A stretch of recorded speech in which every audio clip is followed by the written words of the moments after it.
Selamat datang di channel Mbah Blogger, konten website, blogging, dan teknologi informasi. Untuk teman-teman yang baru mengunjungi channel ini, jangan lupa di subscribe dulu, share, komen, dan like-nya, dan diaktifkan loncengnya supaya tidak ketinggalan informasi. Tutorial kali ini masih membahas tentang tutorial Blogspot, yaitu part ke-11, yaitu penjelasan tentang semua item pada menu setting atau pengaturan pada Blogspot. Bagi teman-teman yang belum menonton part sebelumnya, silahkan ditonton dulu supaya tidak ketinggalan informasinya. Oke, lanjut saja kita ke bloggernya. Menu setting itu ada pada bagian sebelah kiri, yaitu setting atau pengaturan. Nah, pengaturan ini penting untuk teman-teman ketahui, karena di sini dasarnya dalam penggunaan blog ya. Apa aja kegunaannya ada di sini semua. Mengganti segala sesuatunya ada di setting. Jadi untuk seorang blogger harus tahu gitu ya. Ini apa aja yang kegunaannya. Ini saya akan jelaskan secara singkat karena nggak terlalu banyak settingannya untuk blogger ini. Oke, pada bagian atas itu ada basic ataupun bagian dasar, di mana judul blog adalah title ini adalah untuk judul blog. Jadi bisa kita ganti sesuai yang kita inginkan. Ini saya tidak mau ganti. Kemudian deskripsi ini untuk menampilkan deskripsi blog kita. Usahakan tidak perlu panjang-panjang. Ya, ini juga dibatasi oleh blognya ada 500 kata atau 500 karakter. Jadi digunakan kebutuhannya aja gitu. Contoh seperti ini blog untuk arsip kuliah. Dah, gitu aja. Yang penting diisi. Kemudian blog language ini untuk bahasa, bisa gunakan bahasa Inggris, kemudian bahasa Indonesia. Kalau saya lebih senang menggunakan bahasa Inggris pada Blogspot. Gitu. Oke. Selanjutnya ada adul konten gitu ya.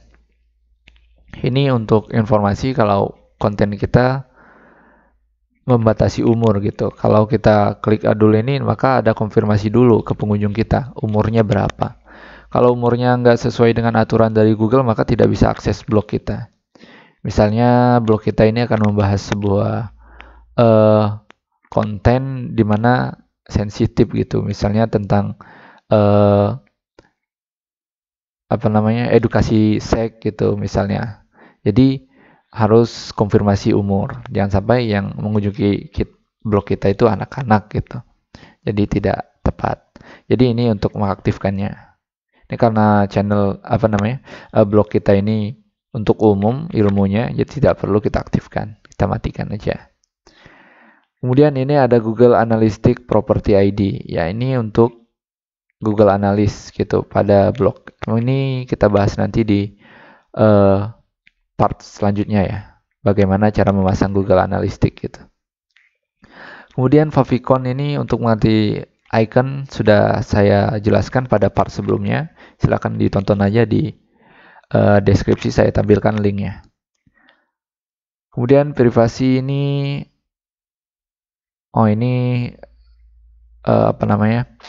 mengizinkan mesin pencarian untuk mencari blog kita. Kalau kita matikan, maka blog kita ini jadi pribadi gitu. Tidak akan tampil di umum. Tidak akan tampil di pencarian Google gitu. Kecuali tahu URL-nya atau link dari blog kita. Karena blog kita ini untuk umum, maka harus diaktifkan. Kalau mau jadi catatan pribadi aja tanpa ditampilkan di umum atau di pencarian Google, maka dimatikan. Kemudian ada publishing.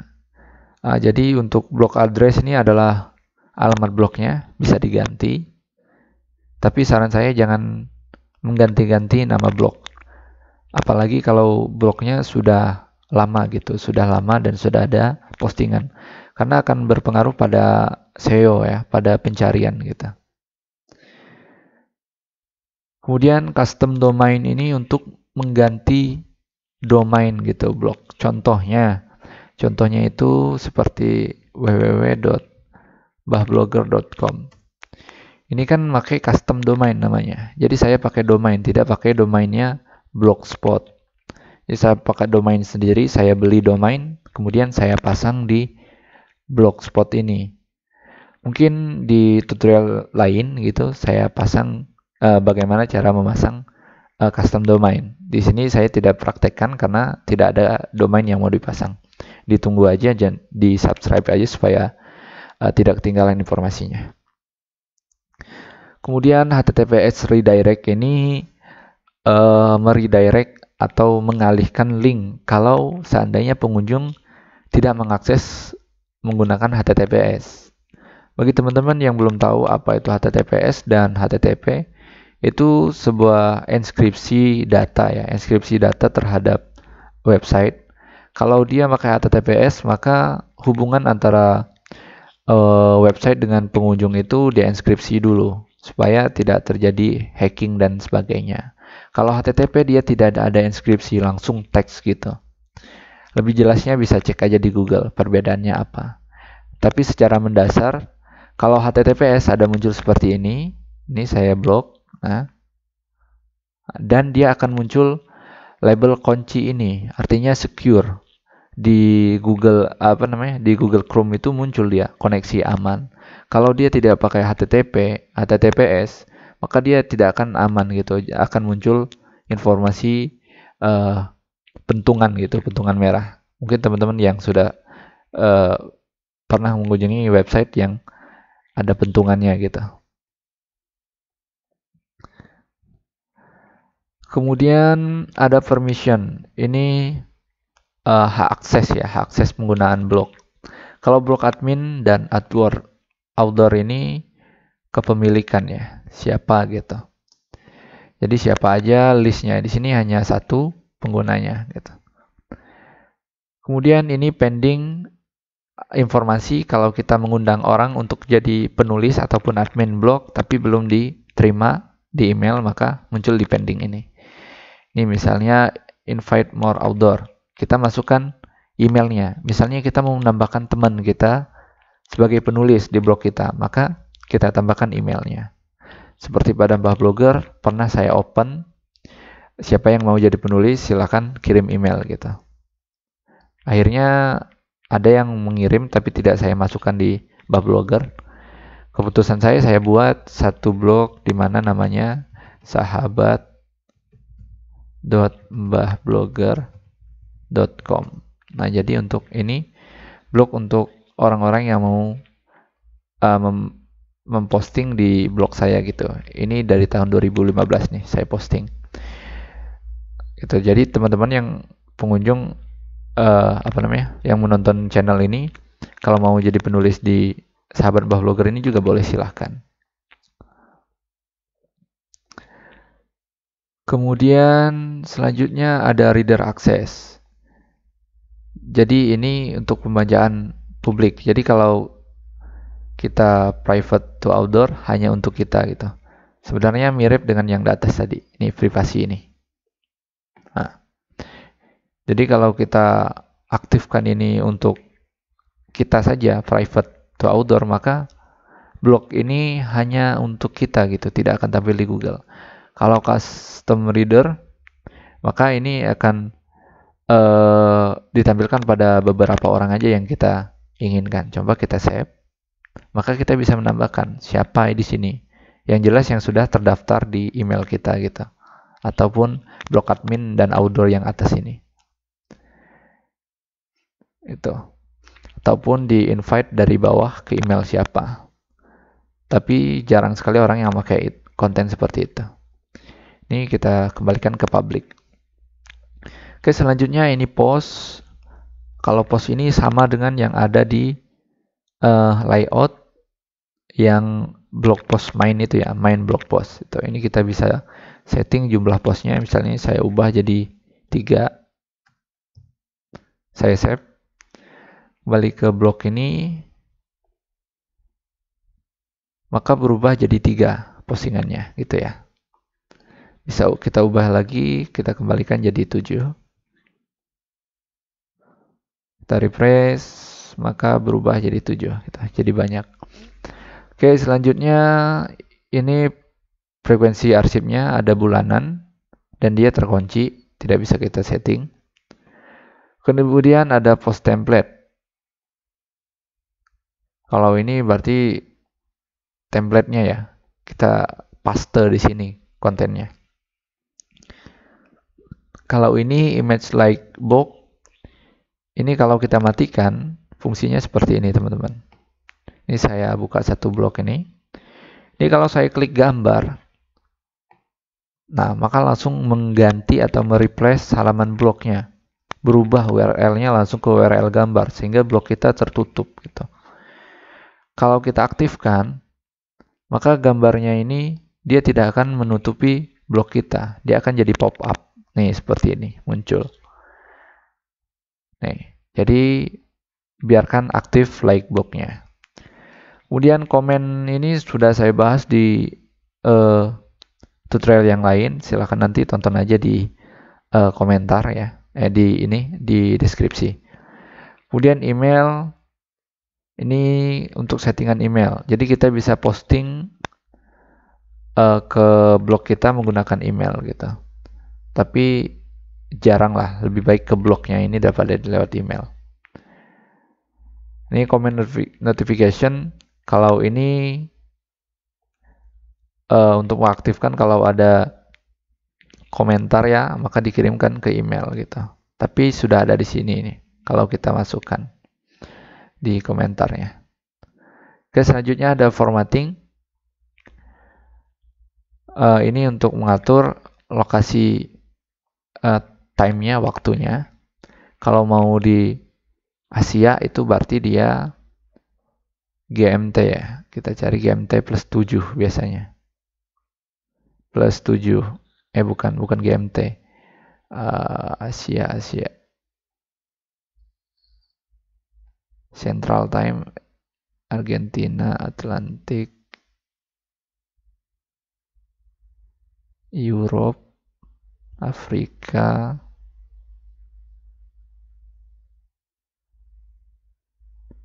India. Nah ini nih, bukan. Plus 7. Nah ini nih, ada nih. Nah, tinggal diaktifkan Jakarta gitu. Pilih ini dekat pada bagian bawah, jadi GMT plus 7. Indonesia bagian barat, Jakarta gitu. Atau yang bagian Pontianak. Terserah kalau mau diganti. Kalau saya lebih senang gunakan bawaannya dari Blogspot gitu. Karena nanti karena kita kan udah menggunakannya bahasa Inggris, jadi kita gunakan aja yang di sana gitu tanggalnya. Tapi tergantung kebutuhan teman-teman. Karena ini akan berhubungan juga dengan ini ya AdSense. Kalau kita daftarkan blog kita ini ke AdSense, maka formatting waktunya juga diatur gitu. Jadi lebih baik gunakan defaultnya yaitu bagian Inggris dan bahasanya bahasa Inggris. Kalau bahasa Indonesia tidak akan blog kita tidak akan diterima oleh AdSense gitu. Kemudian meta tag ini kalau di enable maka searching itu bisa menggunakan meta tag. Ini kalau saya masukkan di sini maka blog saya jadi statis gitu. Jadi pencarian blognya misalnya ini ya teman-teman, saya ubah nih. Ini adalah meta text deskripsi blog arsip kuliah. Ini kalau saya save, dia akan berada di mana? Kita bisa cek di sini. Ini saya Ctrl U. Kemudian ini adalah nih. Jadi muncul di ini. Jadi ini fungsinya untuk pencarian blog kita gitu. Tapi ini untuk SEO. Tapi untuk SEO itu pembahasan mendalamnya nanti di part selanjutnya gitu. Saya matikan lagi. Kemudian ada error and redirect. Ini kalau mau dibuat custom 404 bisa dibuat, ataupun dengan custom redirect. Ini kalau kita tambah di redirect kemana gitu. Contoh kalau 404 di redirect kemana. Ini biasanya kita bisa buat di halaman gitu ya. Kita buat di halaman itu postingan 404. Ini misalnya saya buat praktek aja. 404.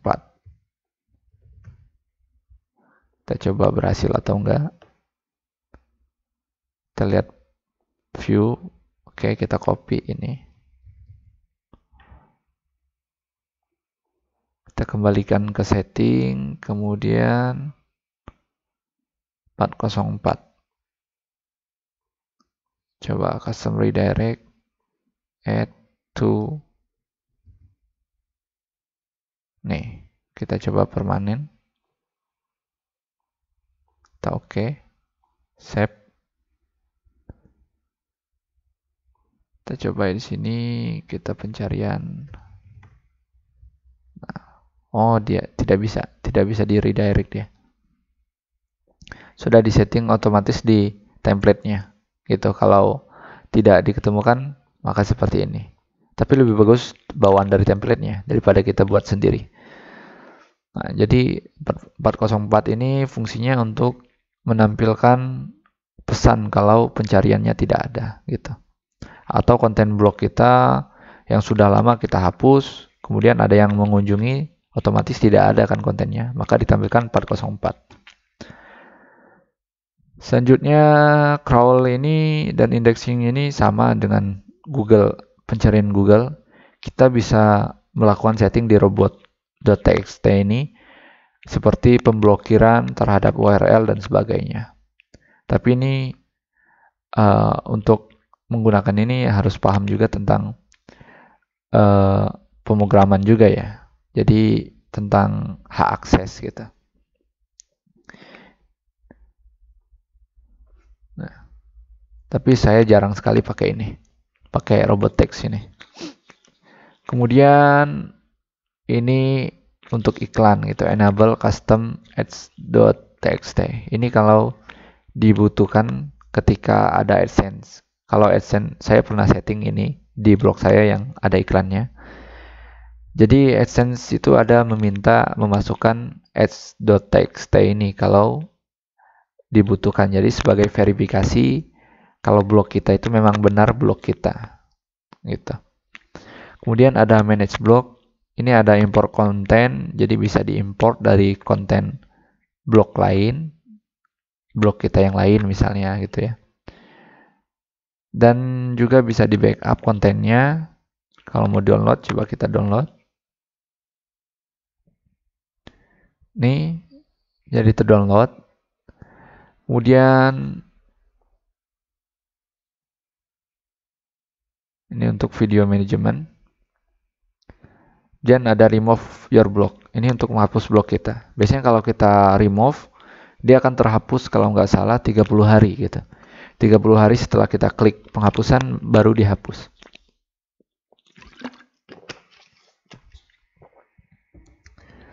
Kemudian untuk yang ini allow blog feed.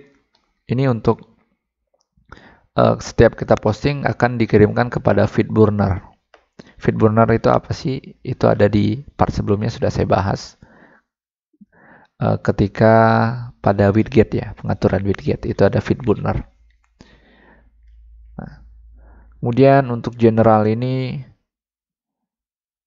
use blogger draft ini coba kita aktifkan.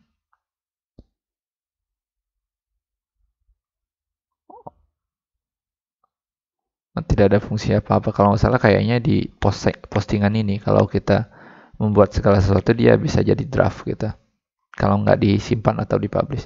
Ini biarkan dimati aja. Oke, untuk settingan banyak memang di sini.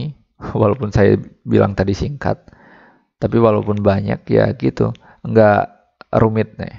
Jadi sudah saya jelaskan sedikit banyaknya. Kalau ada kurangnya silahkan ditambah di komentar. Mungkin ada yang saya kurang paham ataupun saya pun kurang dalam penjelasan, bisa bertanya gitu di komentar. Semoga teman-teman bisa memahami Blogspot. Jadi dari part 1 hingga part ini kita sudah membahas bagian semuanya gitu. Walaupun ada yang tidak saya bahas, yaitu stats ini, karena tidak terlalu banyak fungsinya, hanya menampilkan informasi aja. Bagian theme sudah, layout sudah, page sudah, comment sudah, post sudah. Untuk earn tidak bisa karena ini untuk AdSense gitu, untuk iklan. Nah, bagi teman-teman yang ada pertanyaan silahkan lanjut di komentar. Jangan lupa di subscribe, komen, like, dan share, dan diaktifkan loncengnya supaya tidak ketinggalan informasi.